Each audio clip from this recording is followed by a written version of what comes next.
राष्ट्रीय क्रिश्चियन मोर्चा और माननीय सुनील खलको साहब प्रदेश अध्यक्ष भारत मुक्ति मोर्चा छत्तीसगढ़ हैं। दोनों दिग्गज इस वक्त फेम में हैं और बड़ा ही सेंसेशनल खबर आप लोगों के बीच में हम लोग लाने का प्रयास कर रहे हैं। मैं सबसे पहले माननीय अरविंद कच्छप साहब से पूछना चाहता हूं, सर इस वक्त आप दिल्ली के अंबेडकर भवन के पास स्थित है जगह पे हैं, यहाँ पे आने का वजह पूछना चाहेंगे सर कि आप किस वजह से यहाँ पे दिल्ली आए हुए? सभी साथियों को जय मूल निवासी जय मसीह की। और जैसा कि आप में से प्रत्येक को पता है कि 26 और 27 मार्च को 2025 में ही राष्ट्रीय क्रिश्चियन मोर्चा का राष्ट्रीय स्तर का एक विशेष और महत्वपूर्ण बैठक होने जा रहा है। हम लोग आज यहाँ पर उसी बैठक की तैयारी के सिलसिले में अंबेडकर भवन और ग्राउंड को देखने के लिए आए हुए थे, ताकि जो कार्यक्रम होगा उसमें पूरे देश भर से लोग वहाँ शामिल होंगे और रहने का, कार्यक्रम स्थल का, सभी चीज़ों को देखना हमें था। और इसी कार्यक्रम की तैयारी के तहत कार्यक्रम स्थल को देखने के लिए हम लोग यहाँ पर आए। देश भर में इस कार्यक्रम को लेके किस टाइप की तैयारी चल रही है सर? अभी देखिए, प्रथम में तो हमको जगह को क्लियर करना था और आज ये जगह फाइनल हो चुका है कि अंबेडकर भवन दिल्ली का जो रानी झांसी रोड है, यहाँ पर कार्यक्रम होगा। और ये बहुत ही अच्छा जगह है जहाँ पर रहने का, कार्यक्रम स्थल सब उपलब्ध है। तो पूरे देश भर में तैयारी चल रही है और उत्साह है। अभी से लोग टिकट बुक करना शुरू कर दिए और मैं आह्वान करना चाहूँगा पूरे देश भर से तमाम मूल निवासी ईसाई, पास्टर, फादर और ईसाई धर्म के मानने वाले सभी हमारे प्रियजनों से कि आप तत्काल टिकट बुक करें आने और जाने का। आपको 26 को सुबह यहाँ पहुँचना है, 27 को शाम को यहाँ से विदा हो जाना है। कितने डेलीगेट्स लगभग आने की संभावना है सर इस कार्यक्रम में? देखिए, हम लोग 1000 से अधिक लोगों को लाने का प्रयास कर रहे हैं। इसमें संख्या बहुत ज़्यादा मायने नहीं रखेगा, संख्या जरूरी है, पर हम लोग चाहेंगे कि हर एक प्रदेश से, हर एक राज्य से, हर एक जिला से लोग यहाँ पर आएँ। एक खास बात, ताकि हम लोग जो संगठन का विस्तार कर रहे हैं वो हर जिला में प्रमुखता के साथ में इसका हम लोग गठन कर सकें, इसको हम लोग विस्तार कर सकें। सर पूरे देश भर से डेलीगेट साथी लोगों को आप दिल्ली बुला रहे हैं सर, मैं जानना चाहता हूं, इतना महत्वपूर्ण कार्यक्रम है तो इस महत्वपूर्ण कार्यक्रम की अध्यक्षता किनके माध्यम से किया जा रहा है? ये विशेष करके 27 तारीख को वामसेप के राष्ट्रीय अध्यक्ष माननीय वामन मेश्राम जी इसकी अध्यक्षता कर रहे हैं। और हम सभी, जैसा कि आपको पता है, वामसेप में ST, SC, OBC और ST, SC, OBC में से जो ईसाई समुदाय के लोग हैं उनको जोड़ने के मकसद से यह कार्यक्रम किया जा रहा है।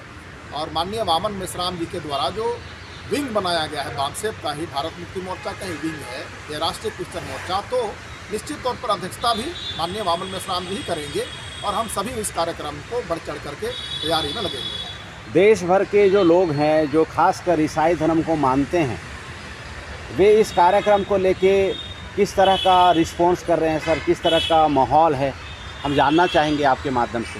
देखिए, अभी भारत के तमाम मूल निवासी ईसाइयों के ऊपर आए दिन RSS, बजरंग दल और जो भी ब्राह्मणों का संगठन है, इनके द्वारा इन्हें प्रताड़ित करने का बहुत बड़ा षड्यंत्र चल रहा है।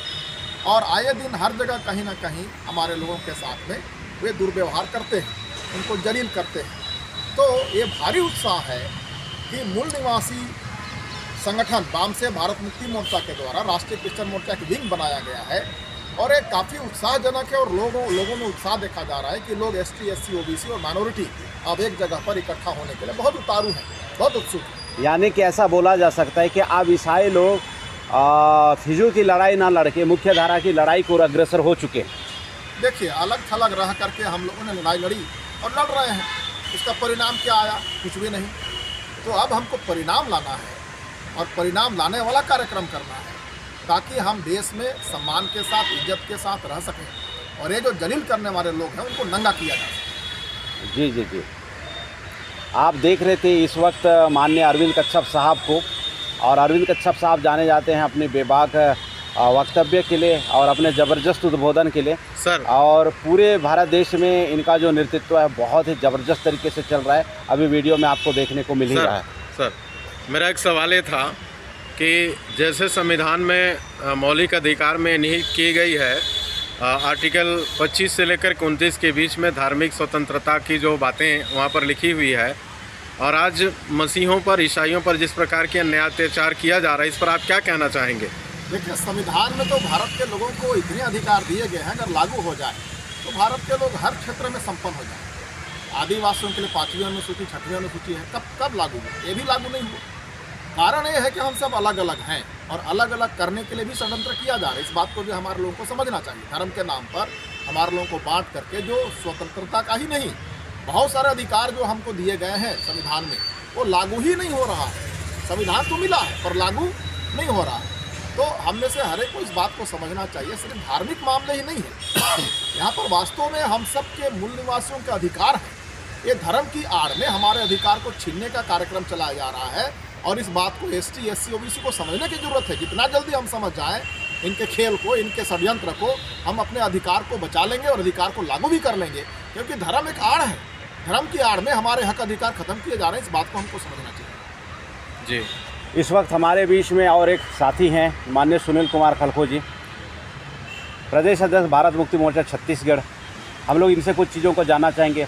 सर, इस कार्यक्रम में भारत मुक्ति मोर्चा के समर्थकों का और डेलीगेट्स का पार्टिसिपेशन किस तरह से रहेगा? तो सभी साथियों को जोहार, जय मूलवासी।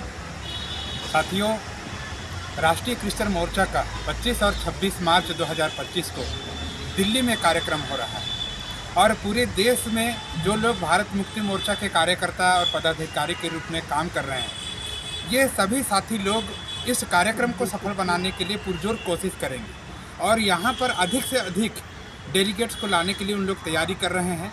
और इसके लिए जो भी अपना तन है, मन है, धन है, सारा चीज़ को लगा करके यहाँ पर राष्ट्रीय क्रिश्चियन मोर्चा का समर्थन करेंगे और यहाँ पर डेलीगेट्स ला करके इस कार्यक्रम को सफल बनाएंगे। पूरे देश भर में मूल निवासियों के प्रति हर सेक्टर में बहुत ही ज़्यादा इनके साथ में पक्षपात हुआ है, लेकिन जब से मुख्य धारा की लड़ाई भारत मुक्ति मोर्चा लड़ रही है, देश का जो माहौल है बदला सा नज़र आ रहा है। मुझे ऐसा लगता है, आप इस संदर्भ में क्या कहना पसंद करेंगे? तो आप बिल्कुल सही क्वेश्चन कर रहे हैं कि जब हमारे क्रिश्चियन भाई लोग यानी अलग अलग छोटे छोटे संगठनों में बट करके लड़ाई लड़ रहे थे, तो इनके ऊपर में RSS का, BJP का, बजरंग दल का, विश्व हिंदू परिषद का जो प्रताड़ना है वो बढ़ता चला जा रहा था। लेकिन जैसे ही क्रिश्चियन लोग भारत मुक्ति मोर्चा के ऑफशूट विंग बन करके संगठित हो रहे हैं, तो इनके ऊपर में अन्याय और अत्याचार होना धीरे धीरे बंद होने लगा है।